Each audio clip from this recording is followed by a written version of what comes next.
Emma wasn't planning on adding a new pet to her life. As a bag and accessories designer in Austin, Texas, she was already juggling plenty between running her small business and caring for Max, her dog. She'd only stopped by her neighborhood pet store to pick up some dog shampoo when something unexpected caught her eye. A small pen tucked away in the adoption corner, where a few tiny kittens were curled up, waiting for a new home. One kitten stood out. Among her siblings, she was the smallest, a soft, shivering bundle of fur no larger than Emma's palm, with oversized ears that seemed to take up half her face. The poor thing looked like a breeze could knock her over. A store volunteer mentioned that the kittens had been found abandoned in a nearby alley, cold and hungry. As Emma crouched down to get a closer look, the little kitten lifted her tiny eyes and let out the faintest meow.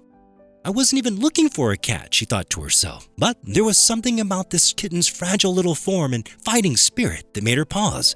She's the run of the litter, the volunteer explained, adding that she wasn't expected to last long unless someone took special care of her. Before she knew it, Emma had made up her mind.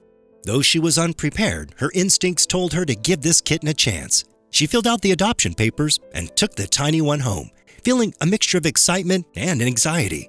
After thinking of a name, Emma decided to name the little cat Tilly.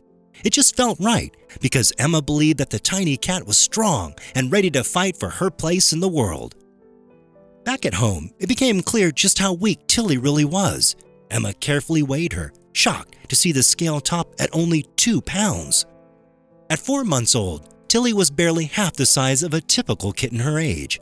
Her fur was thin and patchy, and her eyes drooped with exhaustion. Emma quickly realized it was not going to be an ordinary rescue.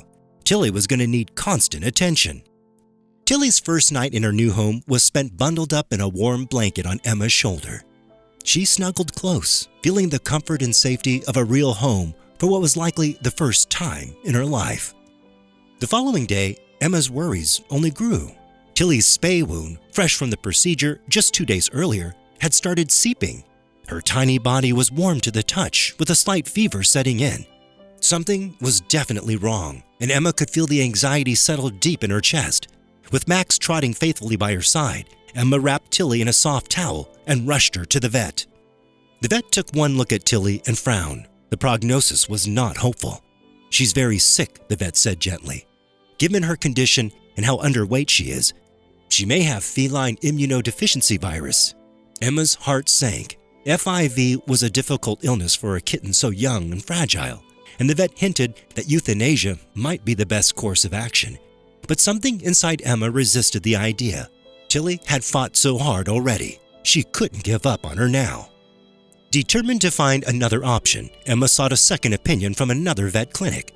This vet took her concerns seriously and examined Tilly carefully before offering a different perspective. "I don't think it's FIV," the new vet said thoughtfully. "This looks more like an infection. If we can manage it with antibiotics and get her on a high-calorie diet, there's a chance she'd pull through." Emma was excited and full of hope as she left the vet hospital that afternoon. It would be a long road, but Tilly wasn't alone in this. Emma quickly brought a round of antibiotics and a bag full of nutrient-rich food. She committed to checking Tilly's wound every day, monitoring her fever and keeping her as calm as possible so her little body could heal. The first 2 weeks were a test of patience, caution, and a continuous state of worry. Tilly's tiny body seemed to fight every step of the way. Some days, her fever would return, and she would become weak again, barely lifting her head to drink. Emma spent hours researching the best ways to care for her fragile pet, carefully preparing high-calorie meals and hand-feeding her when Tilly was too weak to eat on her own. Every night, Tilly would fall asleep nestled against Emma, her weak form curled up into a little ball. Despite the exhaustion, these quiet moments made every sacrifice worth it. Gradually, the antibiotics started working. Tilly's spay wound began to close up without any more seeping, and the infection cleared. Her once patchy fur started growing back into soft tufts, and her eyes sparkled with a little more life every day. The high-calorie diet was doing wonders, and Tilly's bony frame filled out bit by bit. To Emma's amazement, the kitten who had seemed so close to giving up was now showing signs of real strength. By the end of the month, Tilly had grown noticeably. Her appetite increased, and her tiny muscles seemed to strengthen by the day. She started playing, first with gentle taps at a toy mouse, and later surprised herself by bounding across the room with all the energy of a regular kitten.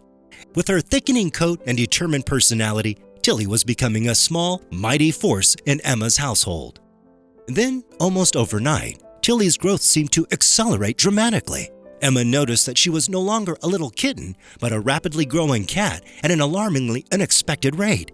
As Tilly stretched out lazily one evening, Emma realized her legs had lengthened and her tail had become bushy and thick. Her coat, which was once thin and patchy, now looked fuller, with a soft sheen to it that glistened in the light. The most surprising feature of all was her ears, which had grown tufted and pointed, giving Tilly an almost wild appearance. When Emma took Tilly back to the vet for a routine checkup, even the vet raised an eyebrow in surprise. "Well, it seems like Tilly might have some secrets," the vet chuckled, examining her ears and tail. "She might actually be a Maine Coon." Emma couldn't help but laugh. "You're saying she could be a pedigree?" "Quite possibly," the vet replied. "With those ears, tail, and that gorgeous coat, she certainly has the look. Maine Coons are known for their size and majestic appearance, and Tilly's growth pattern matches. If she's a Maine Coon, she's just getting started. Maine Coons can grow until they're about 5 years old." The revelation shocked Emma. Maine Coons were one of the largest domestic cat breeds. They're known for their friendly, dog-like personalities and incredible size. As the vet explained more about the breed, Emma listened in amused disbelief. She had never intended to adopt a pedigree cat, let alone one that could grow so large. But pedigree or not, Tilly had already won her heart. The two of them had been through so much together, and Tilly was her cat, no matter what breed she might be, Maine Coon or street kitten. Tilly was perfect just as she was.